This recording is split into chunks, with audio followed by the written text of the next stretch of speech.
Komisi Pemberantasan Korupsi, KPK, kembali mengguncang publik di hari yang dikenal sebagai Jumat Keramat. Immanuel Ebenezer alias No, Wakil Menteri Ketenagakerjaan, resmi terjaring operasi tangkap tangan OTT atas dugaan pemerasan terkait Sertifikat Keselamatan dan Kesehatan Kerja, K3. Di saat yang sama, mantan Menteri Agama Gus Yakut masih menanti nasibnya dalam pusaran kasus korupsi kuota haji tahun 2024 yang ditaksir merugikan negara hingga 1 triliun rupiah. Publik pun menanti, akankah Jumat ini menjadi momen penetapan tersangka baru oleh KPK? Jumat Keramat adalah istilah populer yang merujuk pada kebiasaan KPK mengumumkan status tersangka dalam kasus-kasus besar pada hari Jumat. KPK sering menetapkan dan menahan tersangka korupsi setelah pemeriksaan pada hari Jumat. Beberapa tokoh terkenal yang ditetapkan sebagai tersangka di hari Jumat antara lain Angelina Sondah korupsi Wisma Atlet SEA Games. Angelina Sondah terlibat dalam penggiringan anggaran proyek Wisma Atlet SEA Games 2011 di Palembang. Dia menerima suap dari grup permai milik Nazarudin untuk memuluskan proyek di Kementerian Pendidikan. Angelina Sondaki divonis 10 tahun penjara dan denda 250 juta rupiah. Ia menerima 2,5 miliar rupiah dan 1,2 juta dolar Amerika. Miranda Goeltom suap pemilihan Deputi Gubernur Senior Bay. Miranda Goeltom memberikan suap kepada anggota DPR periode 1999-2004 agar terpilih sebagai Deputi Gubernur Senior Bank Indonesia. Dia menyebarkan 450 cek pelawat senilai total 24 miliar rupiah. Atas perbuatannya, dia divonis 3 tahun penjara dan denda 250 juta rupiah. Ia ditahan sejak 2012 dan bebas pada 2015. Zulkarnain Jabar korupsi pengadaan Al-Quran dan laboratorium komputer. Zulkarnain Jabar terjerat kasus korupsi proyek pengadaan Al-Quran dan laboratorium komputer di Kementerian Agama tahun 2011-2012. Dia menerima komitmen fee bersama anaknya, Dendi Prasetya, dari perusahaan pemenang tender. Dia divonis 15 tahun penjara dan denda 300 juta rupiah, serta wajib membayar uang pengganti 5,745 miliar rupiah. RJ Lino korupsi pengadaan kuai kontainer keren, QCC, di Pelindo 2. RJ Lino terjerat kasus korupsi pengadaan 3 unit QCC tahun 2010 di Pelindo 2. Dia menunjuk langsung perusahaan Cina HDHM, melanggar prosedur pengadaan dan merugikan negara. Atas perbuatan itu, negara mengalami kerugian 28,82 miliar rupiah.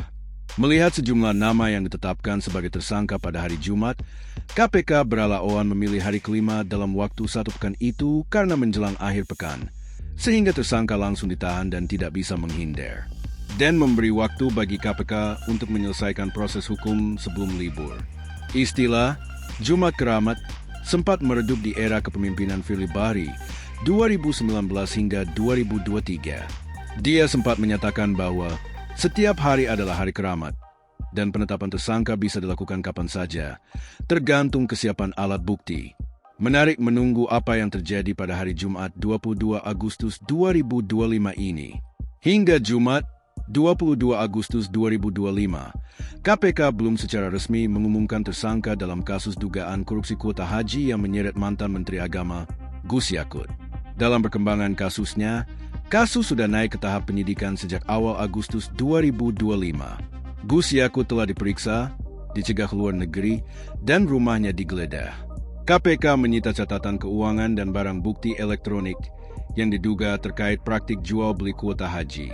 Ketua KPK, Setio Budianto, menyatakan bahwa pengumuman tersangka akan dilakukan secepatnya, namun masih menunggu hasil pemeriksaan dan audit kerugian negara. Tapi kembali kepada hasil daripada pemeriksaan dan penelaahan terhadap seluruh dokumen, barang bukti yang relevan dengan perkara tersebut, ujar Setio kepada wartawan di Gedung Merah Putih, Senin 18 Agustus 2025. Publik sempat menduga pengumuman tersangka akan dilakukan hari ini, mengingat tradisi KPK menetapkan tokoh penting di hari Jumat.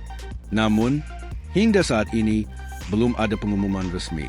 Sementara itu untuk kasus No, pada Jumat, 22 Agustus 2025, KPK dijadwalkan mengumumkan status hukum Immanuel Ebenezer No, Wakil Menteri Ketenagakerjaan yang terjaring OTT.